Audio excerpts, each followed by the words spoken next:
Le viol conjugal est l'une des violences les plus invisibilisées. Et pourtant, il se déroule là où les femmes devraient se sentir en sécurité, chez elles. Pendant des siècles, on a laissé croire que le mariage ou le couple donnait à l'homme un droit sur le corps de sa partenaire, que le consentement était automatique, acquis. Faux. Le viol conjugal, c'est l'absence de « oui », même si tu vis avec lui. C'est un acte de domination, de contrôle, pas une pulsion. Le pire, ce viol-là se cache derrière l'amour, la loyauté, la peur du jugement. Les victimes vivent dans le silence, enfermées dans une relation où elles sont contraintes à une intimité qu'elles ne veulent pas.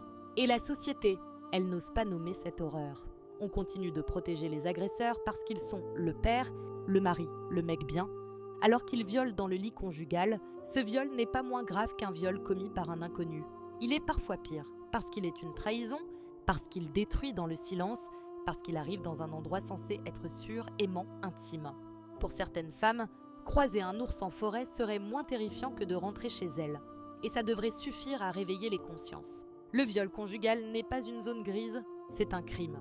Un acte de guerre contre le corps et l'âme. Il est temps d'en parler. Il est temps de ne plus se taire. Le mariage n'est pas un contrat de viol. Aucune femme ne devrait avoir peur d'aller se coucher.